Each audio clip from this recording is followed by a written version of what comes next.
Item ಯಾವುದೇ ಇರಲಿ try ಮಾಡಿ ಆಚಿ ಚಿಕನ್ ಮಸಾಲಾ. 48 ಗಂಟೆ ಆಗ್ತಾ ಇದ್ದಂಗೆ ಇಡೀ ವಿಶ್ವವು ಕೂಡ ಕಾತುರದಿಂದ ಕಾಯ್ತಾ ಇತ್ತು ಏನು ಆಗ್ಬೋದು ಅಂತೇಳಿ. ಅಂದರೆ ಎಲ್ಲರೂ ಕೂಡ ನಿರೀಕ್ಷೆ ಇಟ್ಕೊಂಡಿದ್ದು, ಬಟ್ ನಾನಂತೂ ಇಟ್ಕೊಂಡಿಲ್ಲ. ಯಾಕಂದರೆ ಕದನ ವಿರಾಮ ಆಗೇ ಆಗತ್ತೆ ಅನ್ನೋದು ಗೊತ್ತಾಗ್ತದೆ. ಯಾಕಂದರೆ ಈ ರೀತಿಯ ಗೊಡ್ಡು ಬೆದರಿಕೆಗೆ ಇರಾನ್ ಹೆದರೋದಿಲ್ಲ ಅನ್ನೋದು ಅಮೆರಿಕಗೂ ಕೂಡ ಗೊತ್ತಿತ್ತು.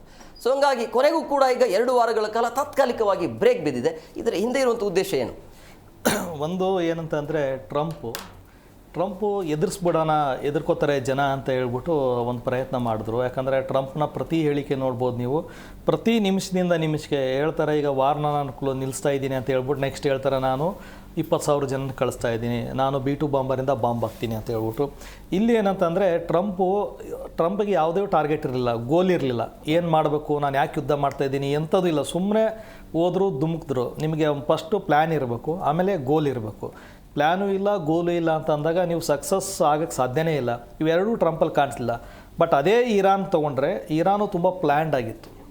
ಇರಾನ್ ಪ್ರತಿಯೊಂದು ಮೂವ್ ನೋಡಿ, ಇವರು ಹಾಸ್ಪಿಟ್ಲ್ ಮೇಲೆ ಬಾಂಬ್ ಹಾಕ್ತಾರೆ, ಸ್ಕೂಲ್ ಮೇಲೆ ಬಾಂಬ್ ಹಾಕ್ತಾರೆ. ಬಟ್ ಇರಾನ್ ಅದಕ್ಕೆ ವಿರುದ್ಧವಾಗಿ ಸ್ಕೂಲ್ಗೆ ಹಾಕಲಿಲ್ಲ, ಹಾಸ್ಪಿಟ್ಲ್ಗೆ ಹಾಕಲಿಲ್ಲ. ಅದೇ ಬ್ರಿಡ್ಜ್ಗೆ ಹಾಕಿದ್ರು, ರೋಡ್ಗೆ ಹಾಕಿದ್ರು. ಆಮೇಲೆ ಅವರ ಏನು ನ್ಯಾಚುರಲ್ ಗ್ಯಾಸು ಮತ್ತು ಪೆಟ್ರೋಲಿಯಂ ಏನಿತ್ತು ಇದ್ರ ಮೇಲೂ ಅವ್ರು ಅಟ್ಯಾಕ್ ಮಾಡಿದ್ರು, ಪವರ್ ಪ್ಲ್ಯಾಂಟ್ ಮೇಲೆ. ಬಟ್ ಸ್ಕೂಲು ಹಾಸ್ಪಿಟ್ಲ್ಗೆ ಹಾಕಲಿಲ್ಲ. ಅವ್ರು ಅದಕ್ಕೂ ಕ್ಲಾರಿಫಿಕೇಷನ್ ಕೊಟ್ಟರು, ನಾವು ಈ ಯುದ್ಧನ ಜೀವ ತೆಗೆಯೋಕ್ಕೆ ಮಾಡ್ತಾ ಇಲ್ಲ, ಅವ್ರು ಏನು ಮಾಡ್ತಾರೆ ಅದಕ್ಕೆ ಪ್ರತಿರೋಧ ಒಡ್ತಾ ಇದ್ದೀವಿ.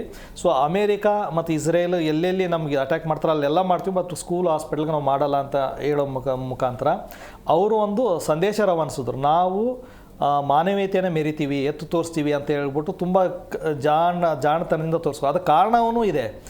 ಎಲ್ಲಿ ಲಿಟ್ರೇಸಿ ರೇಟ್ ಜಾಸ್ತಿ ಇರುತ್ತೋ ಅಲ್ಲಿ ಏನಂತಂದರೆ ತುಂಬ ನಾಲೆಡ್ಜ್ ಆಗಿ, ಅಂದರೆ ಏನಂತಂದ್ರೆ ತುಂಬ ತಲೆ ಓಡಿಸಿ ನಿರ್ಣಯ ತಗೋತಾರೆ. ಇರಾನ್ ಪ್ರತಿಯೊಂದು ಮೂವ್ ನೀವು ನೋಡಿದಾಗ ತುಂಬ ಕ್ಯಾಲ್ಕುಲೇಟೆಡ್ ಆಗಿದ್ದು, ತುಂಬ ಅದ್ಭುತವಾಗಿ ಅವರು ಏನಂತಂದರೆ ಎಲ್ಲ ಹೇಳ್ತಾ ಹೋದರು, ಅದಕ್ಕೆ ಕೌಂಟರ್ ಮಾಡ್ತಾ ಹೋದರು.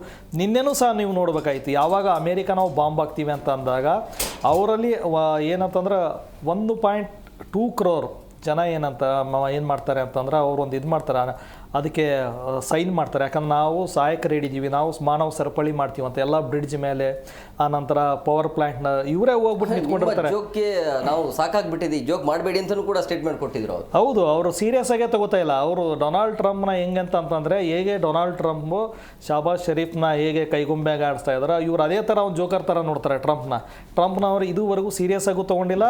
ಮತ್ತು ಟ್ರಂಪ್ ಏನೇ ಹೇಳಿದ್ರೆ ಅದಕ್ಕಿಂತ ತೂಕವಾಗಿ ಕೊಡ್ತಾರೆ. ನೋಡಿ, ಯಾವಾಗ ನೀವು ವಾರ್ ಆಫ್ ಕ್ರೈಮ್ ಅಂತ ಆಗುತ್ತೆ, ಯಾಕಂತಂದರೆ ನೀವು ಜನಗಳಿದಾರಲ್ಲಿ ಆ ಪವರ್ ಪ್ಲ್ಯಾಂಟ್ನ ಹೆಂಗೆ ನೀವು ಉಡಾಯಿಸ್ತೀರಾ, ಆಮೇಲೆ ಬ್ರಿಡ್ಜ್ ಉಡಾಯಿಸ್ತೀನಿ ಅಂದ್ರೆ ಅಲ್ಲಿ ಸಾವಿರಾರು ಜನ ಫ್ಲ್ಯಾಗ್ ತೊಗೊಂಡು ನಿಂತ್ಕೊಂಡಾಗ ನಿನ್ನೆ ನೀವು ವಿಜುವಲ್ಸ್ ನೋಡಿದ್ರೆ ಇಲ್ಲಿ ಗೊತ್ತಲ್ಲ, 2,000ಕ್ಕಿಂತ ಹೆಚ್ಚು ಇರಾನಿ ಮಹಿಳೆಯರು, ಅವರಿಗೆ ಮಕ್ಕಳಿದ್ದಾವೆ, ಒಂದು 35-40 ವಯಸ್ಸದವರು.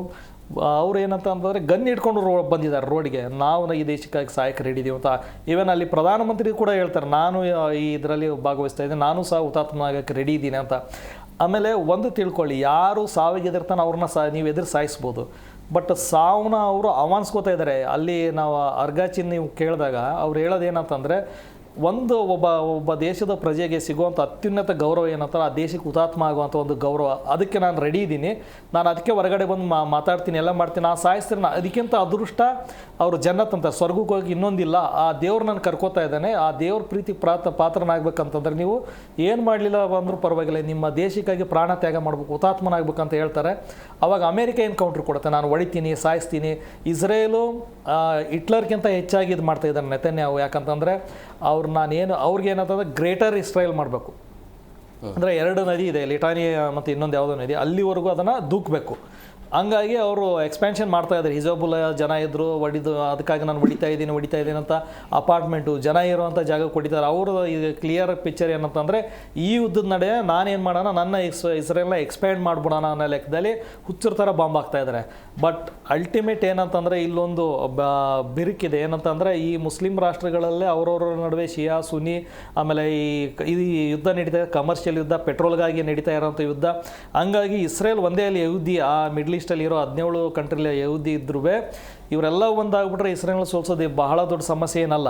ಬಟ್ ಏನಂತಂದ್ರೆ ಇವರೆಲ್ಲ ಇಸ್ರೇಲ್ಗೆ ಎತ್ಕೊಂಡು ಹಿಂದೆ ಸೌದಿ ಅರೇಬಿಯಾ ಜೊತೆನೂ ಇಸ್ರೇಲ್ ಯುದ್ಧ ಮಾಡಿತ್ತು, ಎಲ್ಲರ ಜೊತೆನೂ ಅವರು ಅಲ್ಲಿ ಹೆಂಗಂತ ಒಬ್ರು ಕಂಡ್ರೆ ಒಬ್ರಿಗಾಗಲ್ಲ, ಯಾವುದ್ಯಾವುದೋ ವಿಷಯಕ್ಕೆ ಅವರಲ್ಲಿ ನಡೆಯೋ ಮನಸ್ತಾಪ ಇರುತ್ತೆ.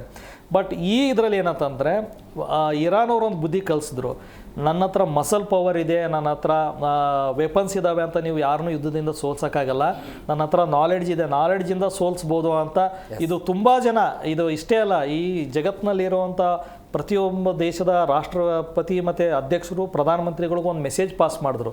ಏನೇ ಮಾಡಿದ್ರು ತುಂಬ ಯೋಚಿಸಿ ಮೂವ್ ಮಾಡಿ. ಆಮೇಲೆ ಅವರು ತುಂಬ ಪೇಷನ್ಸಿಂದ ಇದ್ದಾರೆ, ಪೇಷನ್ಸಲ್ಲೇ ಪ್ರೆಷರ್ ಕ್ರಿಯೇಟ್ ಮಾಡ್ತಾಯಿದ್ದಾರೆ. ಬಟ್ ಡೊನಾಲ್ಡ್ ಟ್ರಂಪು ತಾನೇ ಮಾತಾಡಿ ಪ್ರೆಷರ್ ತನ್ನ ಮೇಲೆ ಹಾಕೋತಾ ಇದ್ದಾನೆ ಪ್ರತಿ ಸಲ. ಇದು ಎಲ್ಲೋ ಡೊನಾಲ್ಡ್ ಟ್ರಂಪ್ಗೆ ಒಂದು ಹಿನ್ನಡೆ. ಆಮೇಲೆ ಅಮೇರಿಕಾ ಈ ಒಂದು ಯುದ್ಧಕ್ಕೆ ಇಳಿದಿದ್ದರಿಂದ ಅಮೇರಿಕ ಜೊತೆ ಎಷ್ಟೊಂದು ದೇಶಗಳು ಅಲಯನ್ಸ್ ಆಗಿ ಏನು ದೇಶಗಳಿದ್ದು, ಯುರೋಪ್ ಕಂಟ್ರಿ ಆಗಿರ್ಬೋದು, ಸ್ವತಃ ಅಮೇರಿಕದಲ್ಲಿರುವಂಥ ಕೆಲ ಕಂಟ್ರಿಗಳು ಅಮೇರಿಕದಿಂದ ದೂರ ಸರಿತಾ ಇದ್ದಾವೆ. ಜರ್ಮನು ಸಹ ಅಮೇರಿಕಾಗೆ ಕೌಂಟ್ರ್ ಕೊಡ್ತಾ ಇದೆ, ಇಂಗ್ಲೆಂಡು UK ಸಹ ಅವ್ರಿಗೆ ಕೌಂಟ್ರ್ ಕೊಡ್ತಾ ಇದೆ. ಮಿಡಲ್ ಈಸ್ಟಲ್ಲಿ ಏನಾದರೂ ಪೆಟ್ರೋಲ್ಗಾಗಿ ಸೌದಿ ಅರೇಬಿಯಾ ಕಂಟ್ರೋಲ್ ಮಾಡ್ತಾ ಇದ್ದಾರೆ ಬಿಟ್ಟರೆ ಆಲ್ಮೋಸ್ಟ್ ಅಮೇರಿಕಾಗೆ ಮೊದಲು ತನ್ನ ಇದ್ದಂಥ ವರ್ಚಸ್ಸು ಎಲ್ಲೋ ಕಮ್ಮಿ ಆಗ್ತಾ ಇದೆ ಅಂತ ಹೇಳ್ಬೋದು.